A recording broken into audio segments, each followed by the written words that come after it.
The Housing Developers Act was enacted in 1965 to safeguard the interests of buyers of uncompleted private residential properties through the control and licensing of housing developers.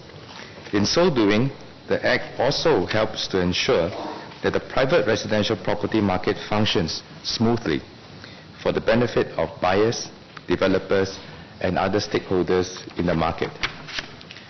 All licensed developers are required to comply with a set of stipulated controls under the Act. For example, developers are required to provide financial statements to the authorities and use project accounts for the deposit and disbursement of construction loans and sales proceeds.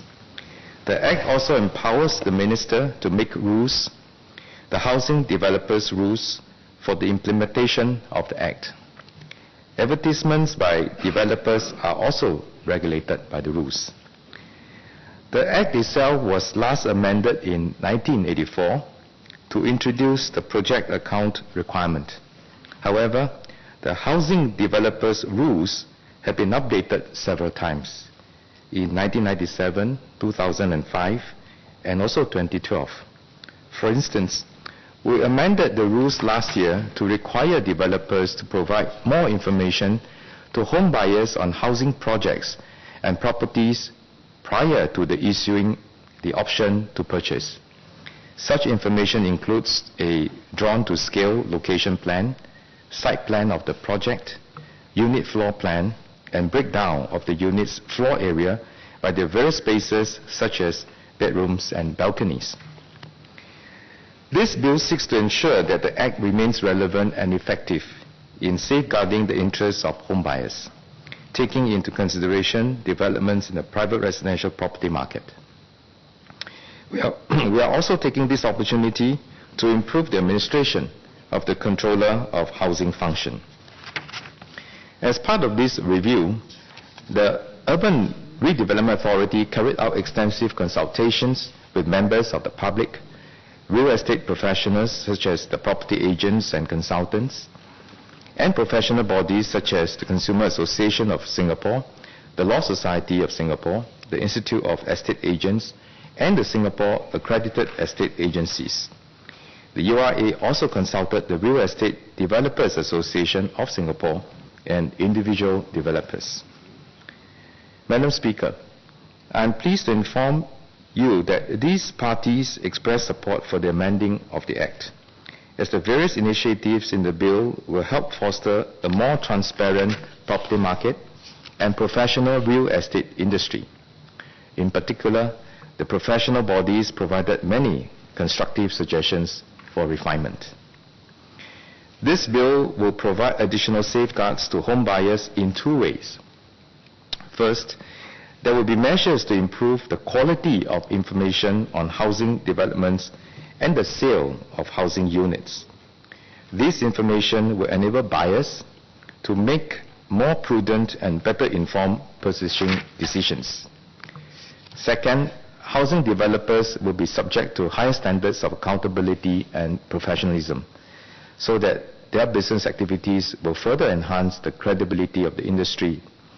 And this set of amendments deals with the government's regulation of developers.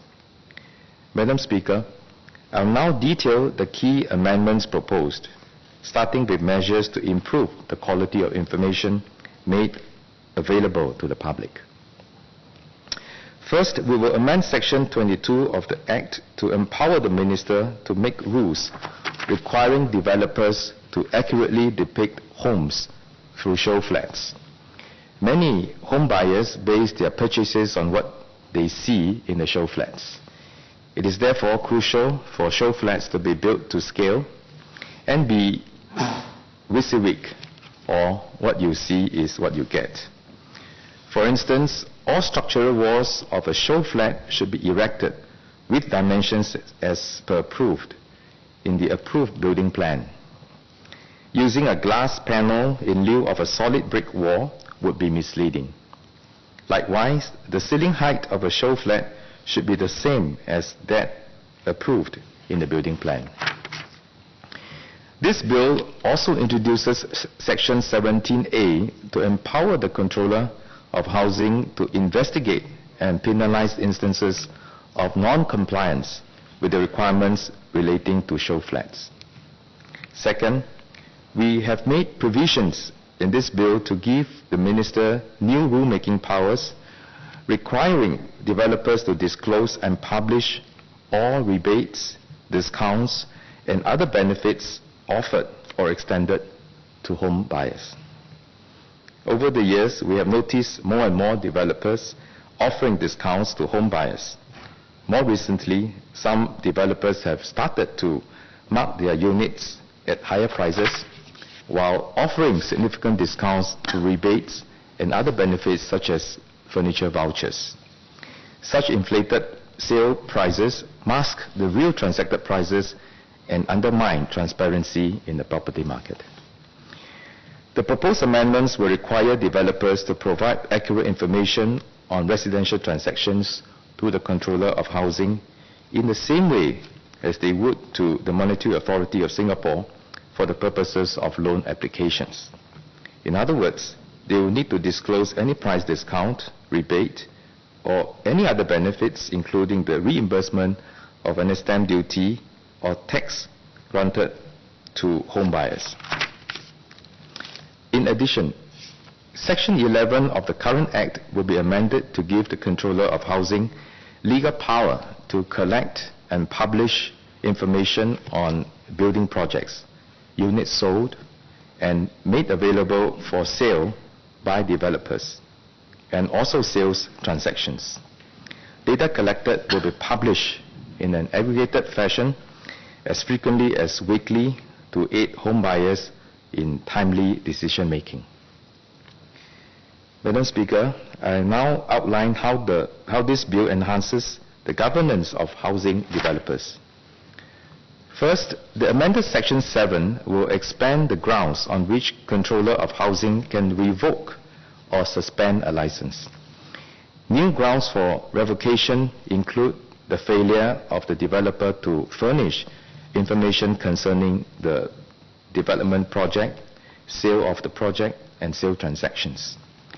The amendments to Section 25 will also debar persons who have been convicted of or have served a sentence of imprisonment for a fraud or dishonesty-related offense in or outside Singapore from holding or continuing to hold responsible positions in a licensed housing developer for a period of 5 years. Second, this bill will require developers to make public their audited financial positions. Currently, Section 10 of the Act requires a developer to publish its last audited balance sheet and profit and loss account. This section will be amended to require a developer to submit its audited accounts and the report of its auditor to the Controller of Housing. In addition, the developer must allow the public to freely inspect the accounts and report for a period of 24 months, either via internet or at its place of business. Third, this bill empowers the Minister to set rules regulating the marketing and promotion of residential units.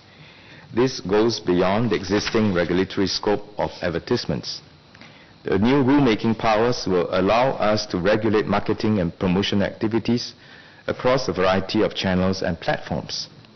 They will also allow us to ensure that the marketing and prospective sale of residential properties are conducted in an orderly and transparent manner with due regard to the interests of all buyers.